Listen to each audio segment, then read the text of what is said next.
எல்லோருக்கும் வணக்கம். நம்ம சேனலை புதுசா பார்க்குறவங்க மறக்காம சப்ஸ்கிரைப் செஞ்சுட்டு பாருங்க. வீடியோ பிடிச்சிருந்தா லைக் பண்ணுங்க. மற்றவங்களுக்கு யூஸ் ஆகும் அப்படின்னு நினைச்சீங்கன்னா ஷேர் பண்ண மறக்காதீங்க. 8000 ஆண்டு யோகம் செய்பவருக்கு கூட காண கிடைக்காத பெரும் பொருளை கண்டு வணங்கி வந்த பேதையே, பொய்ப்பொருளாம் உன் பசுவை அழைத்துச் சென்று மெய்ப்பொருளாம் என்னை கைவிட்டாய்.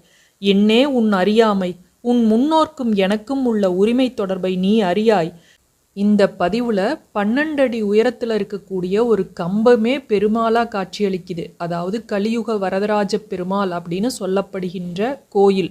அரியலூர்லேருந்து 5 கிலோமீட்டர் தூரத்தில் இருக்கக்கூடிய கல்லங்குறிச்சிங்கிற ஊர்.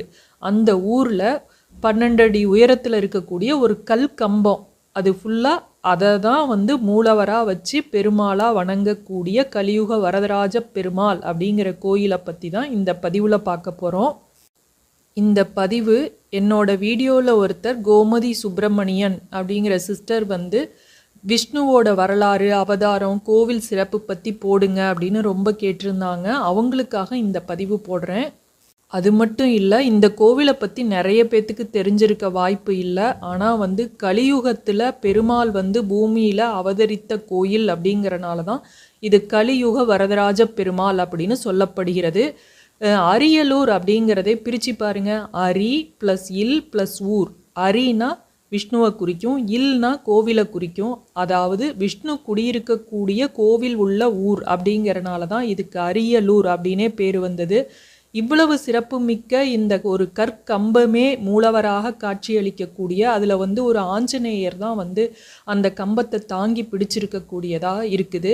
இந்த கலியுகத்தில் தோன்றிய இந்த பெருமாளை பற்றி ஒரு பதிவு போடணும்னு எனக்கு ரொம்ப நாளாக ஆசை. அதனால் இந்த பதிவை போடுறேன். முதல்ல இந்த கோயிலை பற்றி கொஞ்சம் தெரிஞ்சுக்கலாம். அதற்கப்புறமா இந்த கோயில் வரலாறு பார்க்கலாம். இங்கே விவசாய விளைநிலங்களில் உணவு தானியங்கள்லாம் விளைச்சல் நல்லா இருந்ததுன்னா அவங்க நேர்த்திக்கடனாக கோயிலுக்கு அதெல்லாம் வேண்டிக்குவாங்க. கொண்டுட்டு உனக்கு செலுத்துகிறேன் அப்படின்னு சொல்லி வேண்டிக்குவாங்க. அதுக்காக கோயிலை சுற்றி பார்த்திங்கன்னா ராட்சச அளவிலான தானிய கிடங்குகள்லாம் அமைக்கப்பட்டிருக்கும்.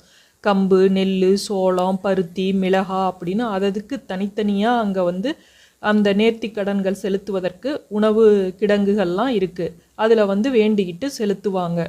மூலவர் ஏற்கனவே நான் சொன்ன மாதிரி தான் 12 அடி உயரத்திலான கம்பத்தை ஆஞ்சநேயர் தாங்கி கொண்டிருப்பது போன்ற உருவம் மட்டும்தான் இருக்கும். இதை தான் மூலவராக கருதி பூஜைகள் நடக்குது. இங்கே வேற எந்த சிலையும் கிடையாது. உற்சவர் சிலை இருக்குது. உற்சவர் கலியுகர் வரதராஜ பெருமாள் சிலை இருக்குது. ஸ்ரீதேவி பூதேவியோட அருள் புரிகிறாரு. அது மட்டும் இல்லாமல் இந்த கம்பத்திலேயே பெருமாள் இருக்கிறதுனால தாயாரும் உடன் இருப்பதாக ஐதீகம். அதனால் தாயாருக்கு தனி சன்னதி இங்கே கிடையாது. அதே மாதிரி சொர்க்கவாசல் திறப்பு கிடையாது. இந்த கோவில் மிகவும் பழமையானது. 250 வருஷம் ஆச்சு கட்டி. கிட்டத்தட்ட 11 தலைமுறையாக ஒரே வீட்டில் இருக்கக்கூடியவர்கள் தான், அவங்களோட வழித்தோன்றர்கள் தான் இந்த கோயிலை நடத்திக்கிட்டு வர்றாங்க. இப்போ கோவிந்த படையாச்சி அப்படிங்கிறவர் தான் தர்மகர்த்தாவாக இந்த கோயிலை நடத்திக்கிட்டு வர்றாரு. இவரோட முன்னோர்கள் தான் இந்த கோயிலை கட்டினவங்க. அந்த வரலாறை பற்றி இப்போ பார்க்கலாம். கோபாலன் படையாச்சி அப்படிங்கிறவர் கடுகூரில் இருந்து பக்கத்தில் இருக்கக்கூடிய மேல்படி ஊர் அப்படிங்கிறதுல இருந்து தெற்க இருக்கிற காட்டுக்கு அங்கே இருக்கக்கூடிய விளைநிலங்களை, அவருக்குன்னு இருக்கக்கூடிய விளைநிலங்களெல்லாம் சீர்படுத்தி அங்கே வீடு கட்டி விவசாயம் பண்ணுறாரு. அது மட்டும் இல்லை, அவருக்கு சொந்தமான இடத்துல இல்லாத ஏழை எளிய மக்களுக்கும் வீடு கட்டி அவங்களையும் அங்கே வாழ வைக்கிறாரு. ஊருக்கு பேரே கோபாலன் குடிக்காடு அப்படின்னு பேர். இப்போ அந்த ஊர் பேர் கோப்பிலிங்க குடிக்காடு அப்படின்னு பேர். இந்த கோபாலன் படையாச்சி தம்பதியினருக்கு ஒரு ஆண் குழந்தை பிறக்குது. அதுக்கு மங்கான் அப்படின்னு பெயரிட்டு செல்லமாக வளர்க்குறாங்க. மங்கான் தக்க பருவம் அடைந்ததும் அவருக்கு திருமணம் செய்து வைக்கிறாங்க. அந்த மங்கான் படையாச்சிக்கு ஒரு மாட்டு மந்தை இருந்தது. ஒரு நாள் அந்த மாட்டு மந்தையில் நிறைவுற்று கருவுற்று இருந்த ஒரு பசு மாடு ஒன்று காணாமல் போயிடுச்சு. அதை தேடி தேடி அலையிறாரு. எங்கே தேடியும் கிடைக்கல.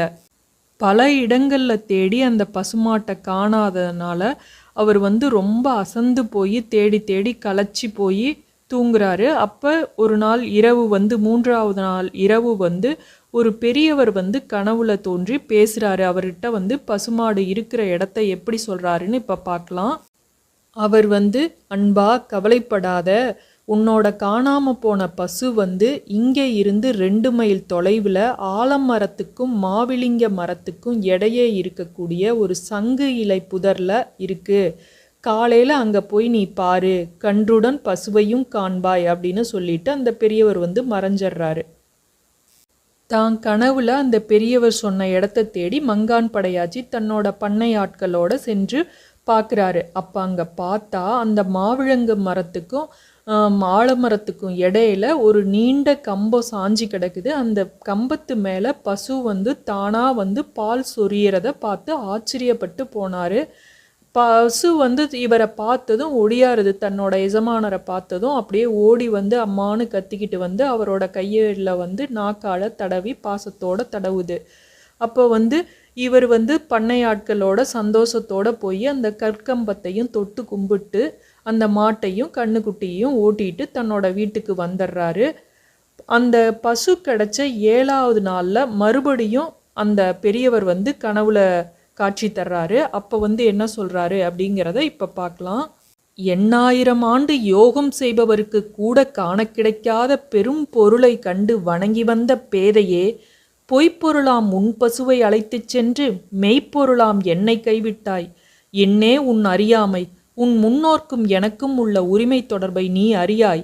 சீதளவாடியில் வாழ்ந்து வந்த திருமாலை வணங்கிய உன் முன்னோர் பெருமாள் கோயில் கட்ட எண்ணி கற்கம்பம் கொண்டு வரும்போது வண்டி அச்சு முறிந்ததால் உச்சி முனை உடைந்து கம்பமாய் என்னை அங்கேயே விட்டு வந்தார்கள். அதே கம்பம்தான் நீ காண்பது அப்படின்னு அசரீரி ஒலித்தது. அது மட்டுமல்ல, தொடர்ந்து கவலை கொள்ளாதே, கம்பத்தை நிலைநாட்டும் உரிமை உன்னுடையது. கம்பத்தை நிலைநிறுத்தி நாளும் வணங்கு. என்னை நீ உணரவே உன் பசுவை மறைத்து வைத்தேன். உன்னையும் உன் வழித்தோன்றர்களையும் காக்க வந்தவன் யான் என்பதை அறிக. கலியுகத்தார் கவலையை நீக்கவே தோன்றினேன். என் பெயர் கலியுக வரதராஜ பெருமாள் என்று கூறி இறைவன் மறைந்தார்.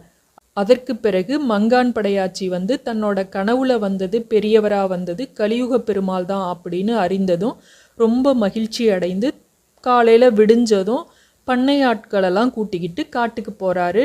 அது கோயிலுக்கு தேவையான அந்த இடத்துல தோண்டுவதற்கு வேலி அமைக்கிறதுக்கு தேவையான கருவிகளெல்லாம் எடுத்துக்கிட்டு அங்கே போகிறாரு. போய் அந்த தன்னோட பசுமாடு பால் சுரிஞ்ச அந்த கம்பத்தை எடுத்து நிலைநிறுத்தி அதுக்கு அபிஷேகம்லாம் செய்து பூமாலைகள்லாம் சாத்தி திணையில் பொங்கல் வச்சு படைச்சி தாம் பிறந்ததோட பயனை அடைந்ததா மகிழ்ச்சி அடைகிறாரு. பிறகு ஊர் மக்களெல்லாம் கூட்டி அவங்கக்கிட்டெல்லாம் கலியுக பெருமாளோட சிறப்பை பற்றி சொல்லி தான் கனவுல தோன்றியதெல்லாம் சொல்லி அந்த இடத்துல கோயில் கட்ட ஆசைப்படுவதா சொல்கிறாரு. அதே மாதிரி ஊர் மக்களை வச்சு அங்கே கோவில் கட்டுறாரு அந்த ஊரில். மங்கான் படையாச்சிக்கு பிறகு அவரோட மகன் நாராயண படையாச்சி வந்து அந்த கோயிலோட திருப்பணிகள்லாம் செய்து வந்தார்.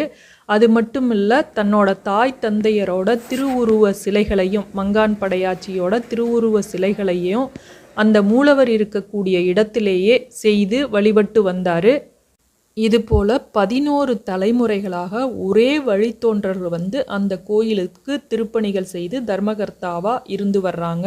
கலியுக வரதராஜ பெருமாள் கோவிலை வந்து அவசியம் பாருங்க. அரியலூரில் இருந்து 5 கிலோமீட்டர் தூரத்தில் கல்லங்குறிச்சி அப்படிங்கிற ஊரில் தான் இருக்குது.